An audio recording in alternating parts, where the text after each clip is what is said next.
Hello everyone. Last video में हमने velocity क्या है, वेलोसिटी की टाइप्स, आपकी एवरेज वेलोसिटी, इंस्टेंटेनियस वेलोसिटी, वो सब डिस्कस किया। और उसके बाद हमने टाइप्स ऑफ मोशन भी डिस्कस किया था। मोशन आपकी दो टाइप में डिवाइड किया गया है, यूनिफॉर्म मोशन और नॉन यूनिफॉर्म मोशन। यूनिफॉर्म में वेलोसिटी कांस्टेंट रहती है, वेलोसिटी टाइम के साथ, पोजीशन के साथ चेंज नहीं होती। और नॉन यूनिफॉर्म में वेलोसिटी कांस्टेंट नहीं रहती। ठीक है, तो आज हम बात करेंगे पहली टाइप यूनिफॉर्म मोशन की बात करेंगे। तो व्हाट इज यूनिफॉर्म मोशन?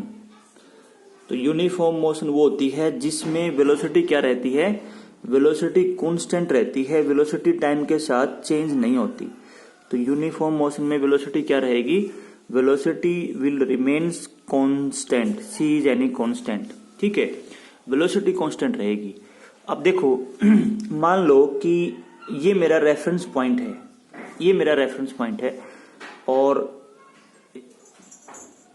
अब वेलोसिटी यूनिफॉर्म में हम लेते हैं कांस्टेंट।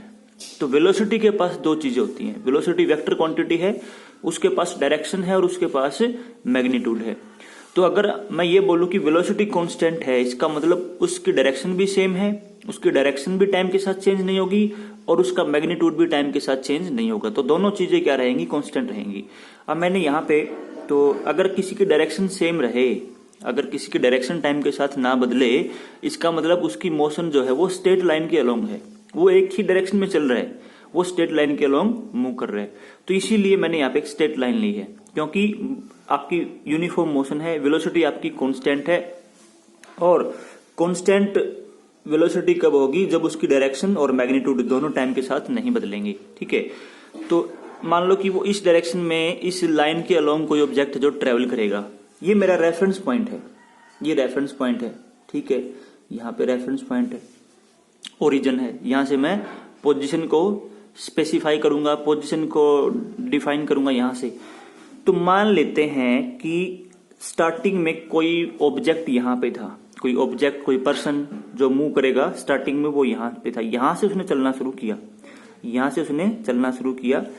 अब ये जो पोजीशन है स्टार्टिंग में, जो जहां पे वो था, स्टार्टिंग का मतलब t इज इक्वल टू 0 पे, तो t इज इक्वल टू 0 पे यहां पे था। तो t इज इक्वल टू 0 पे उसकी पोजीशन क्या थी, ये पोजीशन मैंने ले ली उसकी x नोट।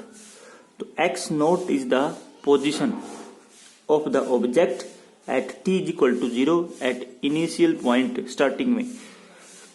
अब वो मान लेता हूं मैं v वेलोसिटी से या v स्पीड से ट्रेवल करेगा इसके अलोंग। ठीक है, तो जब उसको चलते हुए t1 टाइम हो गया था, जब वो कितनी देर तक चल चुका था, t1 टाइम तक चल चुका था, तो वो यहां पहुंचा था, t1 टाइम पे वो यहां पहुंच गया था। और मान लो कि t2 टाइम पे वो इतना आगे बढ़ गया था, t2 टाइम पे वो कहां पे था, यहां पहुंच चुका था। तो t1 टाइम पे उसकी पोजीशन क्या थी, तो पोजीशन तो यहां से मेजर करनी है हमें, ये पोजीशन है उसकी t1 टाइम पे, इसको मैं लिखूंगा x1। x1 पोजीशन कहाँ है, t1 टाइम पे। ऐसे ही t2 टाइम, ये आपकी स्टार्टिंग में थी, ये आपकी t1 टाइम पे है। ऐसे ही आपकी जब उसको चलते हुए t2 टाइम हो गया था, तो उसकी पोजीशन ये थी, तो ये पोजीशन मान लो कितनी है, x2 है, x2 है। तो सारी की सारी पोजीशन मैंने तीनों टाइम के ऊपर यहां से मैंने उसको स्पेसिफाई कर दिया। ठीक है, अब देखो यहां से अगर मैं x1 की बात करूं कि x1 किसके बराबर होगा आपका, x1 ये जो यहां जो पोजीशन है भाई, स्टार्टिंग में कहां था, x नोट पे था, t इज इक्वल टू 0 पे x नोट पे तो पहले से ही था ना, यहाँ पे तो पहले से ही था वो। अब कितना और चला वो चला कितने टाइम तक चला, वो चला t1 टाइम तक। कितने टाइम तक, t1 टाइम तक।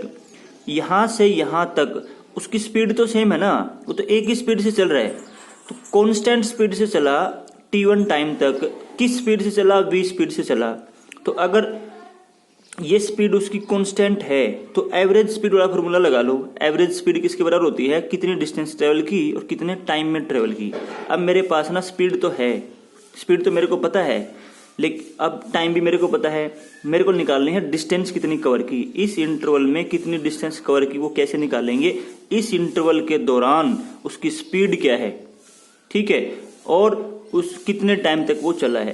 तो x1 किसके बराबर हो जाएगा, x नॉट तो पहले से यहाँ तो पहले से वो, तो ये x1 किसके बराबर हो जाएगा, यहाँ तो पहले से वो, अब कितना और आगे बढ़ा x नॉट में वो और ऐड कर देंगे, तो यह x नॉट प्लस स्पीड उसकी और कितने टाइम तक वो चला ये हो जाएगी। ठीक है, ऐसे ही अगर मैं x2 की बात करूं, x2 किसके बराबर हो जाएगा, x नॉट पे तो पहले से ही था, ठीक है, प्लस कितना चला v स्पीड से चला, स्पीड तो हर जगह सेम है v उसकी, और कितने टाइम तक चला वो t2 टाइम तक चला। यहां से यहां तक का टाइम कितना है t2, यहां से यहां तक का टाइम कितना है t1। ठीक है, तो ये आ गया। अब अगर आपसे पूछा जाए कि उसकी डिस्टेंस कितनी कवर की उसने कितनी डिस्टेंस कवर की, ये तो डिस्टेंस होगी उसकी, मतलब अगर डिस्टेंस की बात करें t1 से t2 टाइम में, अगर मैं डिस्टेंस की बात करूं कि भाई कितनी डिस्टेंस कवर की उसने t1 से लेके t2 टाइम के बीच में, तो t1 से लेके t2 टाइम के बीच में कितनी उसने डिस्टेंस कवर की वो कैसे निकालेंगे भाई। यहाँ पे t2 टाइम पे ये पोजीशन है, t1 टाइम पे ये पोजीशन थी, तो ये जो पोजीशन बचा, ये जो डिफरेंस बचा, ये उसने t1 से t2 के बीच में कवर किया है, t1 से t2 के बीच में कवर किया है। तो t1 से t2 के बीच में कितनी डिस्टेंस कवर की उसने, इसमें से इसको माइनस कर देंगे, तो माइनस कर देंगे तो क्या बचेगा, देखो यहाँ पे x2 माइनस x1, ये डिस्टेंस कवर की उसने t1 से लेके t2 टाइम के बीच में, तो x2 माइनस x1 इज इक्वल टू, अब इसमें से इसको माइनस करेंगे तो ये दोनों कैंसिल हो जाएंगे, और इसमें से क्या आ जाएगा यहाँ पे v t2 minus v t1, ये आ जाएगा यहाँ पे। ठीक है, अब देखो x2 माइनस x1 is equal to v common ले लेंगे, और यहाँ पे t2 माइनस t1 आ जाएगा। ठीक है, तो इतनी डिस्टेंस कवर की उसने, ये स्पीड थी, इतने टाइम तक वो चला। ठीक है, तो ये क्या आ गई आपकी, ये आ गई डिस्टेंस कितनी कवर की है, डिस्टेंस कितनी कवर की, किस स्पीड से चला, किस स्पीड से चला